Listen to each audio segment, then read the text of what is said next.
만일 그의 힘이 어린 양을 바치는 데 미치지 못하면 그가 지른 죄를 속죄하기 위하여 산비둘기 2마리나 쥐비둘기 새끼 2마리를 여호와께로 가져가되 하나는 속죄 제물을 삼고 하나는 번제물을 삼아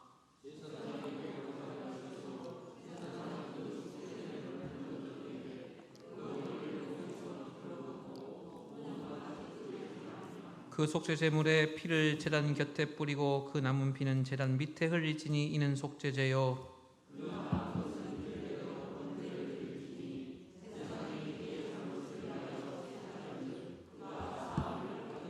만일 그의 손이 산비둘기 2마리나 쥐비둘기 2마리에도 미치지 못하면 그의 범죄로 말미암아 고운 가루 10분의 1 에바를 애물로 가져다가 속죄 제물로 드리되 이는 속죄제인즉 그 위에 기름을 붓지 말며 유향을 놓지 말고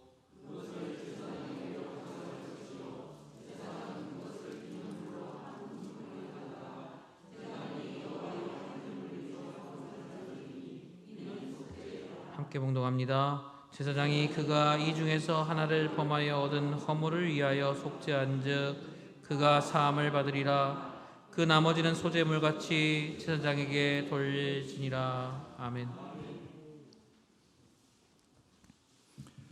오늘은 사순절의 묵상, 속죄제, 속건제라고 하는 제목으로 말씀을 증거하겠습니다. 여러분, 기독교의 중심은 뭐라고 생각하십니까? 기독교의 핵심, 중심? 그것은 두말할 필요도 없이 예수 그리스도다, 이렇게 정의를 할 수 있을 것입니다. 그렇다면 예수 그리스도가 이 땅에 오셔서 뭐를 하셨기 때문에 기독교의 중심이 되었을까 하는 것도 우리가 좀 생각해 볼 필요가 있죠. 구원의 도리, 그럴 때 흔히 우리가 사용하는 단어가 케리그마라 하는 말을 좀 많이 들어보셨죠? 그런데 이 케리그마라고 하는 말은 원래는 선포하다, 이런 뜻이 있습니다. 예수님의 고난, 십자가, 또 죽음, 부활, 이것을 선포한다, 증거한다, 이런 뜻이 있습니다.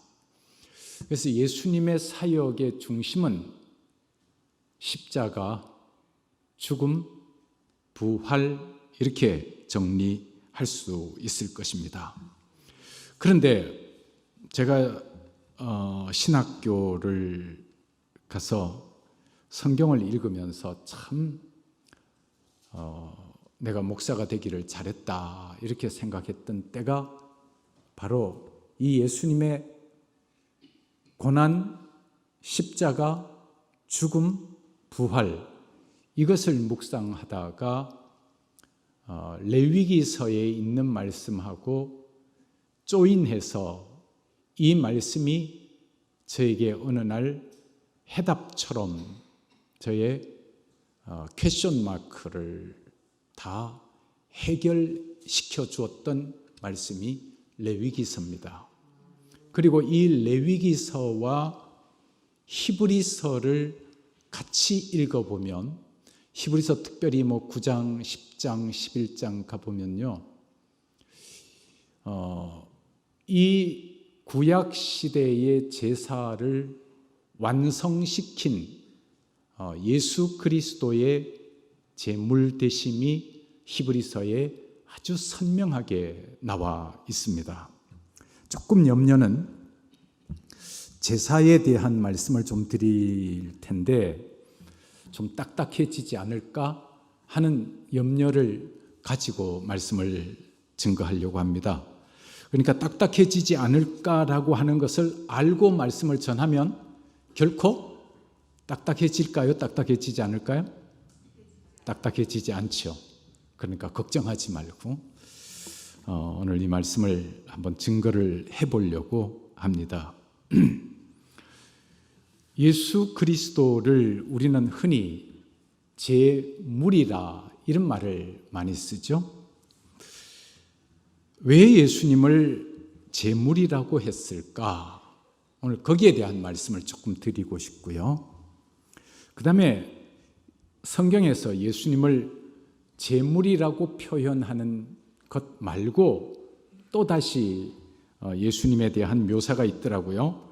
그것은 뭐냐 그러면 예수님을 가리켜서 유월절 어린 양이라고 하는 표현이 있어요. 고린도전서 5장 7절에 보니까 우리의 유월절 양 곧 그리스도께서 희생이 되셨느니라. 예수님에 대한 이해를 우리가 하기 위해서는 유월절을 이해를 해야 되고, 그 다음에 제물이라고 하는 것은 어디에 나왔냐 그러면 제사제도에서 나온 것입니다. 그러니까 제사제도를 잠깐 언급하면 되겠구나. 그 제사제도 중에서 제일 중요한 게 제사가 5가지 제사가 있죠. 번제, 불에 태워서 드리는 제사, 번제, 또 곡식 가루로 드리는 제사, 소제, 또 화목제, 속죄제, 속건제 5개의 제사가 있는데 그 중에서 제일 중요한 제사가 죄를 용서함 받는 제사 속죄제와 속건제라고 하는 제사가 제일 중요합니다. 그래서 속죄제, 속건제를 중심으로 해서 예수님과 연관을 지어서 말씀을 증거해 보려고 합니다. 여러분들이 딱딱하지 않게 들어주시면 참 좋겠고요. 먼저 예수님이 고린도전서에 유월절 어린 양이라고 되어 있는 표현부터 한번 생각해 보겠습니다. 이스라엘 백성들은 430년 동안 애굽에 종노릇했습니다. 애굽은 요즘 말로 말하면 이집트가 되겠습니다. 그래서 애굽의 바로, 그래서 제가 이집트를 방문했을 때 제일 관심 있게 본 데가 이집트의 박물관이었습니다. 이집트의 박물관에 가면 골든 마스크, 황금으로 된 바로의 마스크가 있죠. 그리고 피라미드가 있고 또 이 사람들이 바로가 썼던 그 황금 수레, 또 황금 그릇, 이런 것들이 아직도 유물로 잘 보존되어 있고, 미라도 상당히 많은 사람들의 시체가 미라로 박물관에 전시되어 있었습니다. 그 가이드가 미라는 자기는 안 본다 그러더라고요. 그래서 미라는 왜 안 보냐 그러니까 보면 재수 없대. 그래서 저는 받게요, 안 받게요? 네? 당연히 받죠. 잘 볼 수도 없는데. 근데 키가 적은 미라도 있고 키가 큰 미라도 있고. 근데 참 사람이 이렇게 미라가 되고 나니까 흉하고 보기가 싫긴 하더군요. 오늘 설교가 이렇게 시작되는 게 아닌데 지금 엉뚱한 대로 좀 갔습니다. 하여간 유월절 이야기하다가 이까지 흘러갔는데, 이집트의 애굽에 430년 종노릇하다가 하나님께서 위대한 지도자 모세를 보내어서 이스라엘 백성을 출애굽하게 하십니다. 그런데 바로가 쉽게 보내줍니까? 안 보내줍니까? 안 보내주죠. 그러니까 하나님께서 모세에게 지팡이를 주셨고 능력을 베푸시게 하십니다. 피가 되는 기적을 행하고 개구리가 되는 이적도 행하고, 또 이가, 그 다음에 파리, 온역, 이런 것들을 이렇게 기적을 행하게 하셔서 바로의 마음을 변화시키려고 합니다. 그런데 바로가 결정적인 10번째 재앙을 경험하고 나서는 두 손 두 발 다 들고 모세에게 유다 백성들을 끌고 나가라고 이야기합니다. 그런데 10번째 재앙이 뭐냐 그러면 장자의 죽음이라고 하는 재앙이었습니다.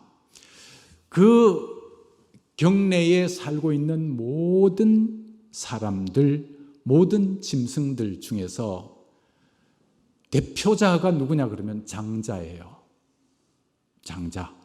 장자는 어느 집도 예외 없이 다 죽음을 맞게 하는 겁니다. 그래서 이집트 사람, 애굽 사람들의 장자의 집에는 모든 집 예외 없이 장자가 다 죽습니다. 짐승까지도 장자는 다 죽었어요. 그러고 나니까 온 사방에 울음이 가득합니다. 그런데 그 중에서 이스라엘 사람들은 죽음을 맛보지 않았습니다. 왜냐하면 하나님께서 이들에게 피할 길을 주셨는데 너희들은 내가 시키는 대로 해라. 어떻게 합니까? 어린 양을 잡아라.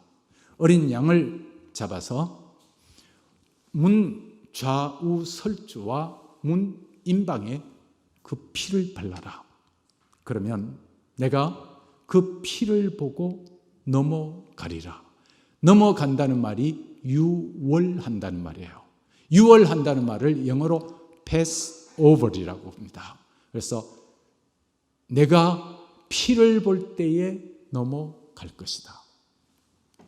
자, 여기에서 사람이 죽어야 될 죽음을 누가 죽었죠? 어린 양이 죽었습니다. 그러면 또 다른 말로 말하면 어린 양이 죽음으로 말미암아 누가 살았습니까? 사람이 살았습니다. 그런 의미에서 예수님을 유월절 어린 양이라고 합니다. 우리가 죽어야 될 죽음을 누가 대신 죽었죠? 예수님이 대신 죽으셨습니다. 그래서 예수님을 유월절 어린 양이라고 이야기하고, 그 다음에 제사 중에서 오늘 특별히 이제 다음 주도 좀 제사에 대해서 말씀을 증거하려고 그러는데, 오늘은 속죄제와 속건제를 중심으로 여러분들에게 증거를 하려고 합니다.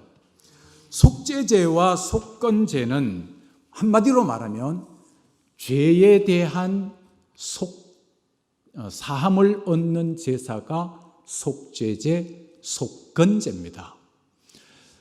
보통 사람들은 속죄제하고 속건제를 구별하기가 좀 어렵다 이야기하는데, 제가 여러분에게 오늘 제시하고 싶은 것은 속죄제나 속건제나 한 덩어리로 일단 생각하십시오.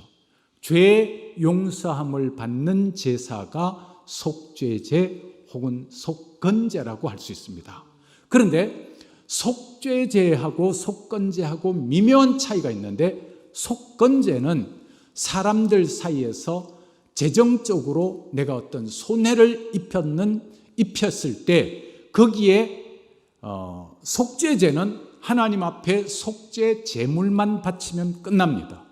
그런데 속건제는 제물만 바치는 것으로 끝나는 게 아니라 내가 어떤 손해를 입혔을 때 그 손해의 20%를 플러스해서 배상하라는 것입니다.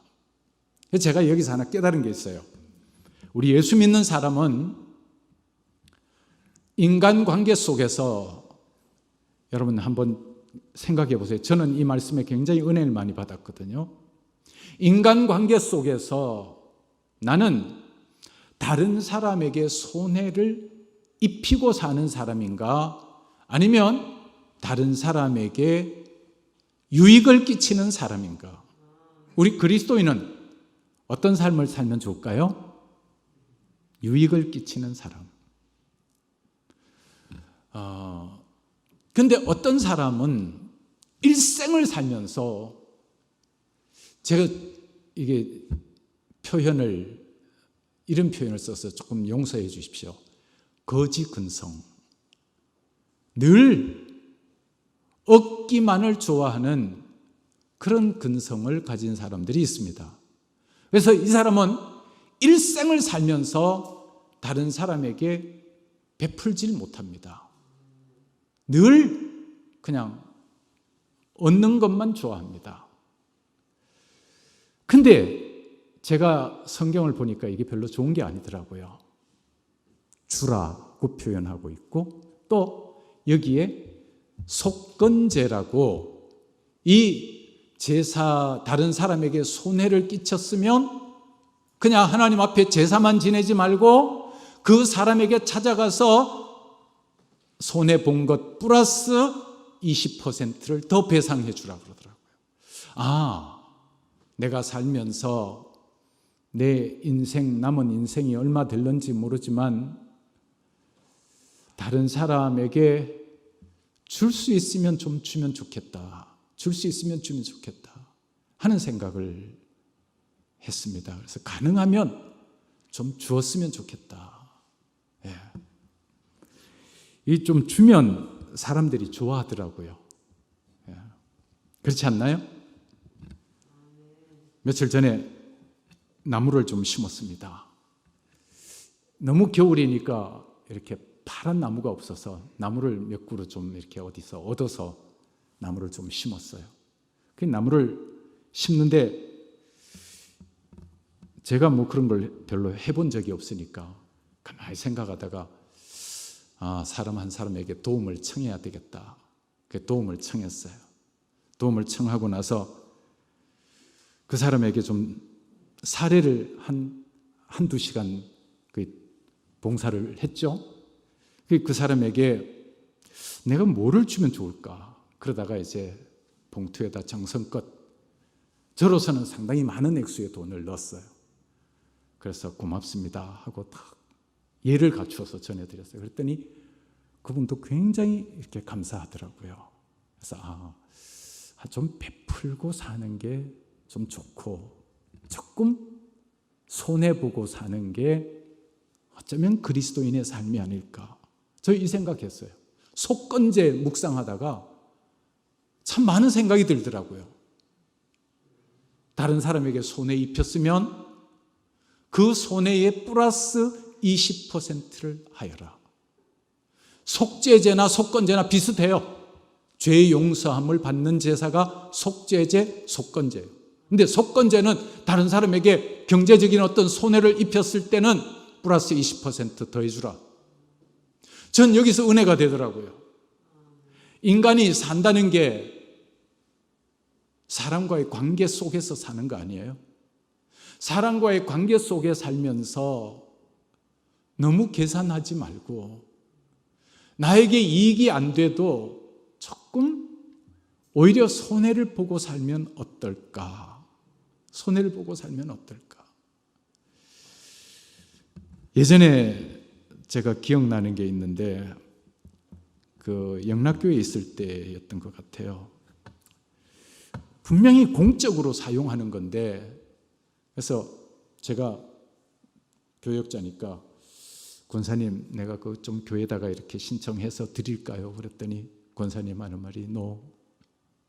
내가 하나님의 일에 내 것을 사용할 수 있다는 게 너무 감사합니다. 그 말이요. 전 평생 남아있어요. 그 말을 듣는데 속에서 뜨뜻하게 남아있더라고요. 정말 진하게 남아있더라니까요. 맞아. 물론 지금 그분 벌써 돌아가신 지 오래됐어요.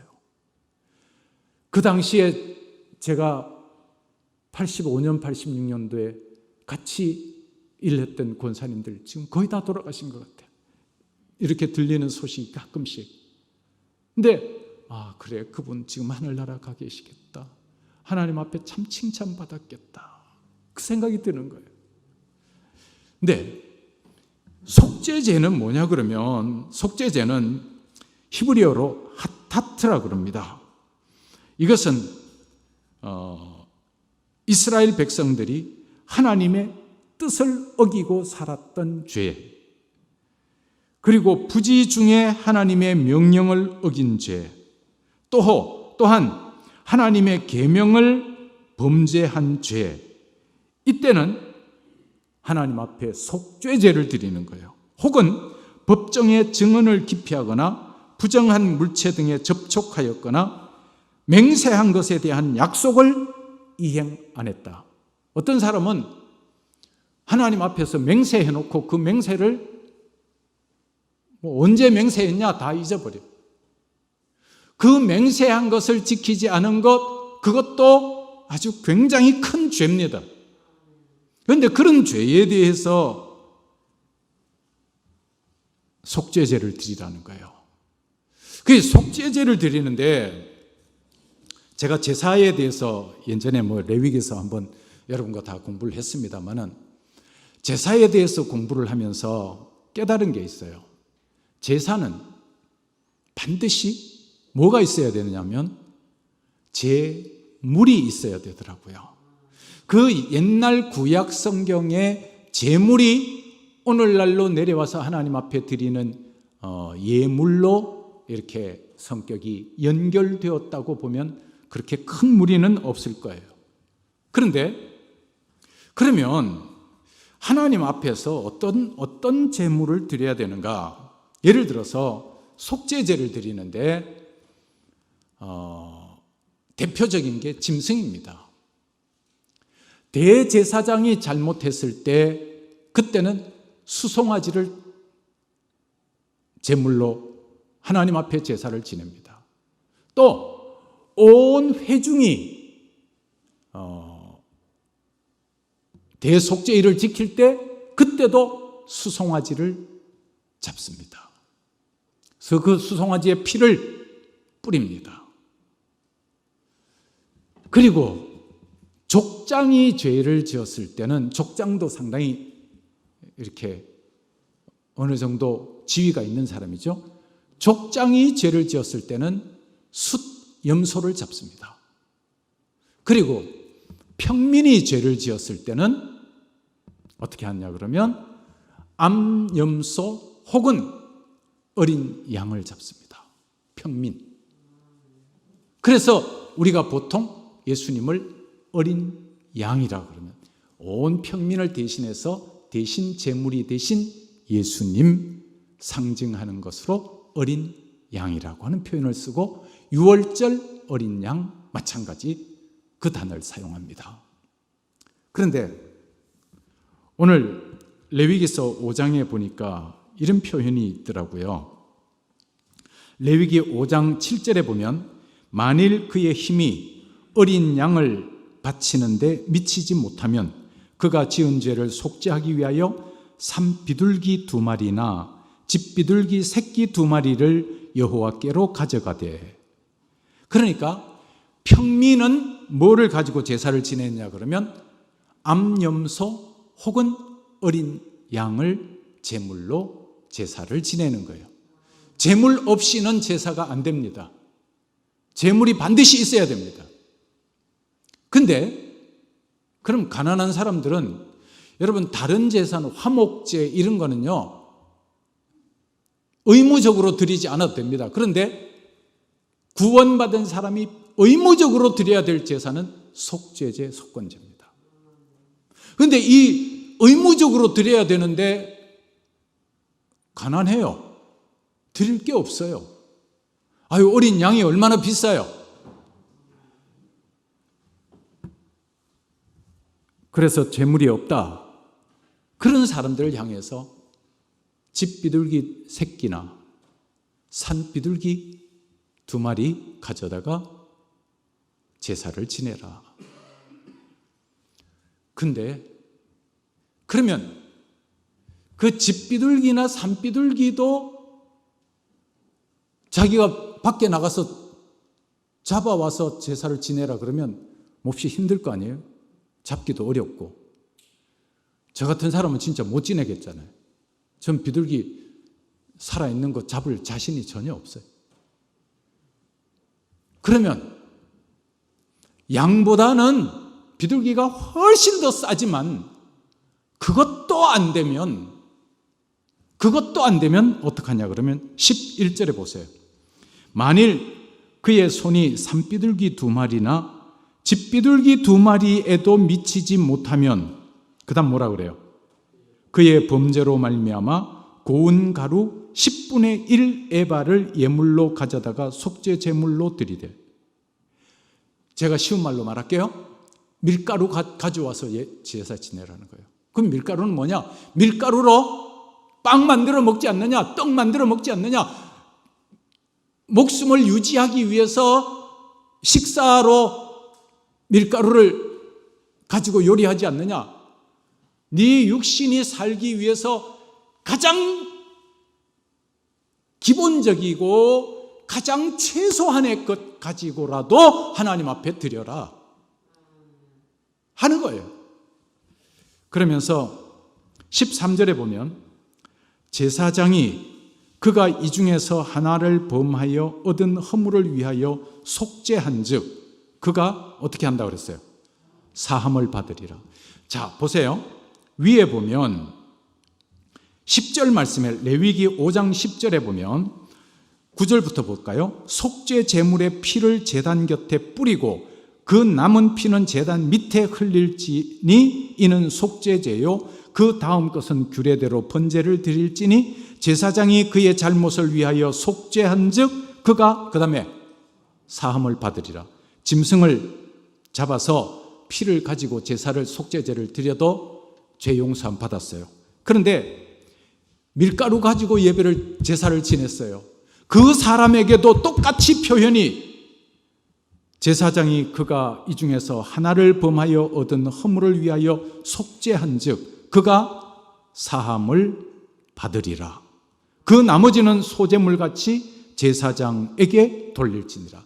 여러분, 그 밀가루 좀 가져가서 하나님 앞에 제사를 지내는데 그거 제사 지내고 또 나머지는 제사장에게 돌리고 제사장이 이거 안 받아도 될 거예요.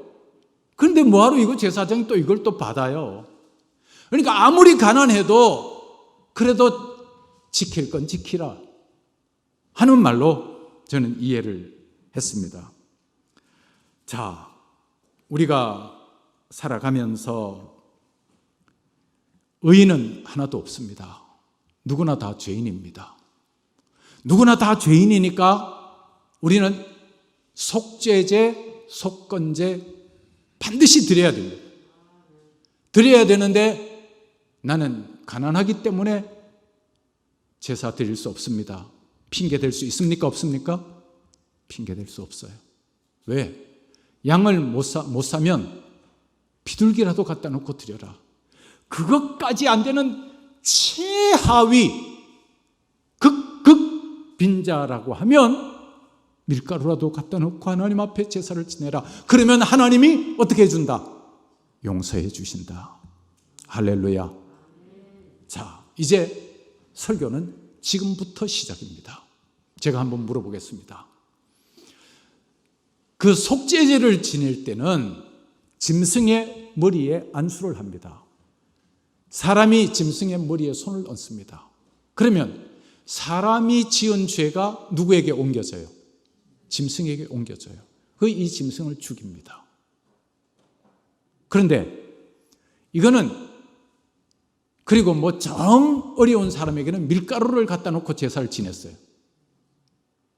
죄가 밀가루로 옮아가는 의식은 없지만 그래도 죄는 용서해 준다는 거예요. 그러면 제가 물어보겠습니다. 이게 여러분 생각에 완전한 제사일 것 같아요? 불완전한 제사일 것 같아요? 불완전한 제사예요. 왜 불완전한 제사일 것인가 제가 고민을 많이 했어요. 그랬더니 죄는 누가 지었는데? 죄는 사람이 지었는데 죽기는 누가 죽었어요? 짐승이 죽었으니까 불완전한 제사예요. 그리고 이 죄는 완전히 없어지는 것이 아니라 그냥 덮어주는 거예요. 왜냐하면 사람이 죽어야 되는데 사람을 대신해서 짐승이 죽었기 때문에 이거는 그냥 죄를 덮어주는 거지 완전히 이렇게 근본적으로 해결되는 건 아니다 이 말이에요. 그런데 완전한 제물로 나타나신 그럼 그 이야기 하기 전에 그러면 사람의 죄를 위하여 완전한 제물이 되려 그러면 누가 죽어야 될까요? 여러분 생각에 지금은 사람이 죽어야 되는데 수송아지가 죽었고 또 염소가 죽었고 어린 양이 죽었고 비둘기가 죽었어요. 이 사람의 죽음 대신에 짐승이 죽은 죽음은 완전한 제사, 불완전한 제사? 불완전한 제사. 그러면 사람의 죄를 위해서는 원래는 누가 죽어야 정상이에요? 사람이 죽어야 정상이에요. 근데 사람이 죽어야 되는데 사람 가운데서 의인이 있을까요? 없을까요? 의인은 없나니? 하나도 없대, 성경에. 모든 사람이 죄를 범하였음에 하나님의 영광에 이르지 못하더니. 그러니까 사람들 가운데서는 재물이 될 사람이 없어요. 사람 중에 재물이 되려 그러면 죄가 있어야 된다, 없어야 된다? 없어야 된다. 그런데 인류 역사 가운데 죄 없는 한 사람이 등장합니다. 그분이 누구예요? 그분이 예수 그리스도예요. 예수님은 죄가 있어요, 없어요? 없어요. 죄 없는 유일한 인간이 예수 그리스도예요. 그래서 예수님을 완전한 인간, 완전한 신이라고 이야기해요. 그래서 인성과 신성을 동시에 가지신 분, 예수 그리스도. 예수님이 인간의 몸을 입고 이 땅에 오셔서 저와 여러분의 죄를 다 짊어지시고 죄인의 모습으로 죽어주십니다. 그러면 제가 물어보겠습니다. 예수님은 제물로서 부족함이 있나요, 없나요? 부족함이 없습니다. 제물 중에서도 가장 엑셀런트, 뛰어난 제물입니다. 그래서 이제부터는 제사가 불완전한 제사에서 예수님이 제물이 되어 죽어주신 후부터는 제사가 완성되었습니다. 더 이상 짐승을 잡을 필요가 있어요, 없어요? 더 이상 짐승을 잡을 필요가 없어요. 왜? 가장 완벽한 제물이신 예수님이 제물이 되어 주셔서 십자가에서 죽으셨기 때문에. 그럼 이제는 우리는 뭐만 하면 되느냐 그러면 예수님을 믿으면 되는 거예요. 그래서 주 예수를 믿으라. 그리하면 너와 내 집이 구원을 얻으리라. 할렐루야. 그럼 예수님이 뭐를 믿느냐? 예수님이 나의 죄를 대신하여 십자가에서 제물이 되어 죽어주셨음을 믿습니다. 예수님이 나를 대신하여 유월절 어린 양으로서 대신 죽어주심을 믿습니다. 그럼 예수님이 죽고 나는 어떻게 돼요? 살아요. 그리고 우리의 육신의 생명이 끝나도 죄인으로 죽으면 영원한 심판을 받고 멸망을 받고 꺼지지 않는 불지옥에 떨어지게 돼요. 그런데 예수님을 믿으면 지옥으로 가는 것이 아니라 심판을 받는 것이 아니라 천국에 올라갑니다. 그러면 우리의 죄는 누가 해결했어요? 예수님이 해결해 주셨다. 이것이 바로 구약 제사의 완성이 신약에 와서 이루어졌다라고 하는 뜻이에요. 그러니까 우리가 이 사순절 기간에 묵상해야 되는 것은 구약의 제사 제도를 예수님이 완성하셨다. 예수님이 나의 죄를 대신하여 속죄 제물이 되셨고 속건 제물이 되셨다. 나는 예수님 때문에 의로운 사람이 되었고 나는 예수님 때문에 구원 얻은 자가 되었다. 할렐루야. 그래서 주 예수를 믿으라. 그리하면 너와 내 집이 구원을 얻으리라고 되어 있고 요한복음 3장 36절인가요? 거기 보면 아들을 믿는 자는 영생이 있고 아들을 믿는 자는 예수님을 믿는 사람은 예수님이 자기의 제물이 되어 주셔서 십자가에 달려 돌아가신 사실을 믿는 사람은 심판을 받지 않고 영생을 얻었고 아들을 믿지 않는 자는 도리어 하나님의 진노가 그 위에 머물러 있느니라.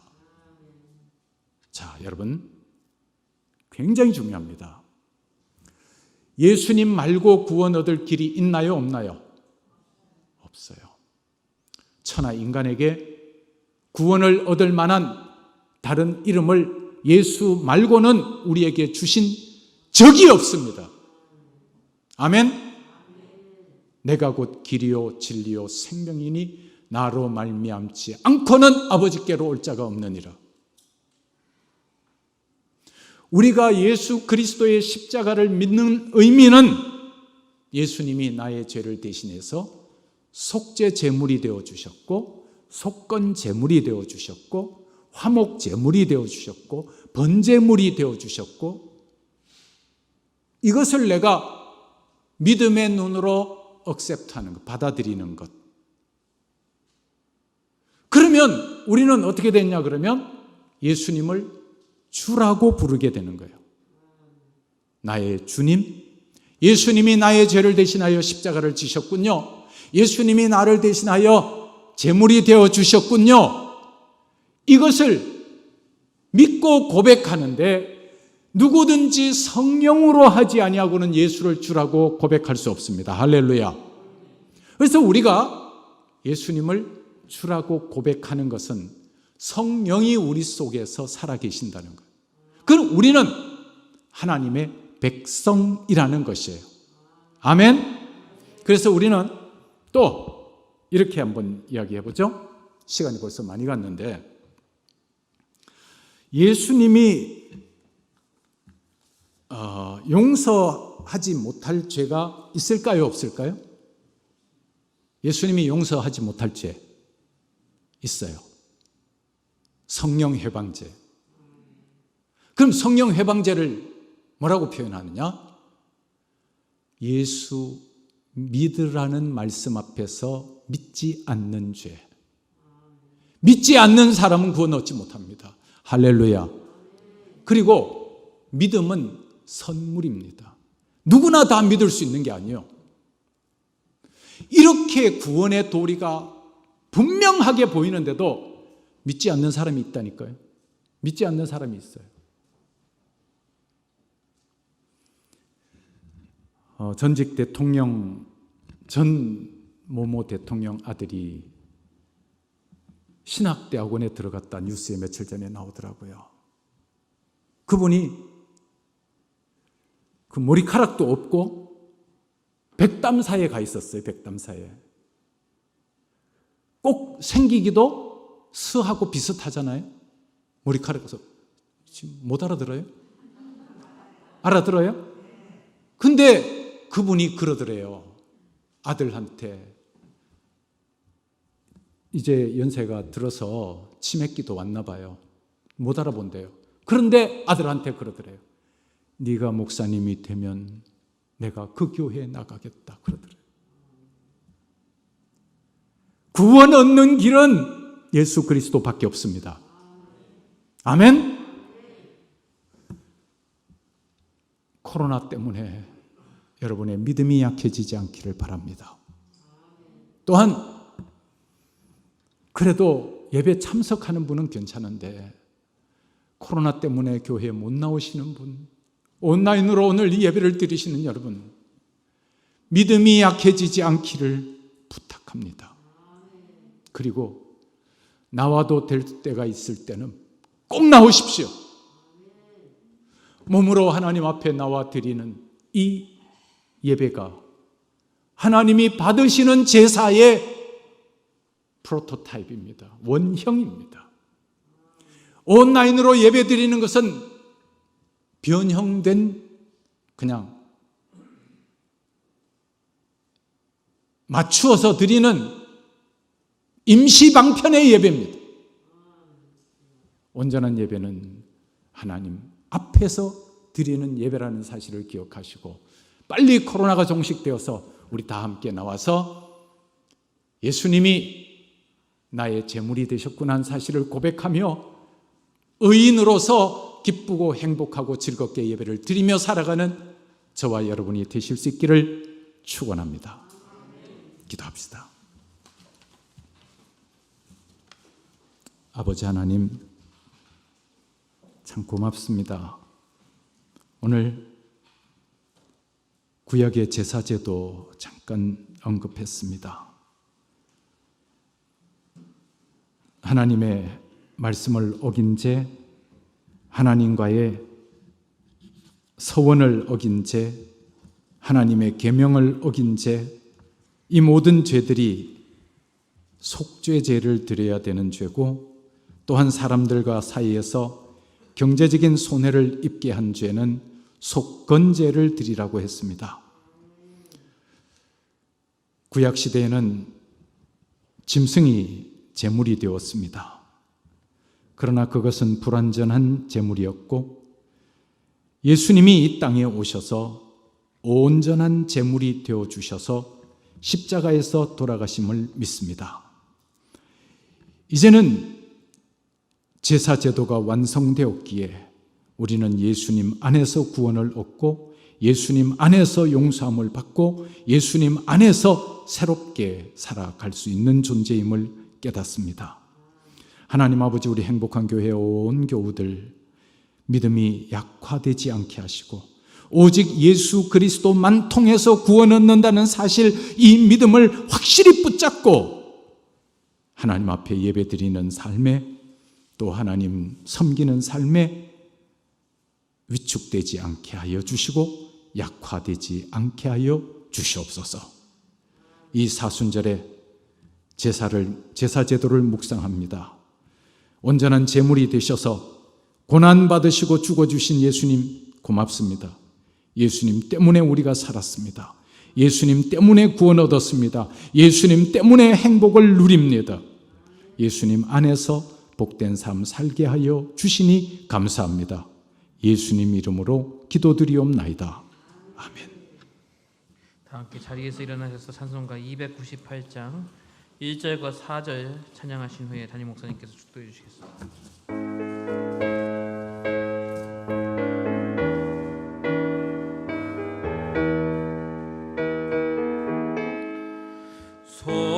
속죄하신 구세주를 내가 찬송하리라. 내게 자유 주시려고 주가 고난 당했네. 그 신사랑 찬양하리. 나의 죄 사려고 십자가에 죽임당한 나의 주 찬양하리. 고마우신 구세주를 내가 찬송하리라. 죽음에서 생명으로 나를 인도하셨네. 그 신사랑 찬양하리. 나의 죄 사하려고 십자가에 죽임당한 나의 주 찬양하리.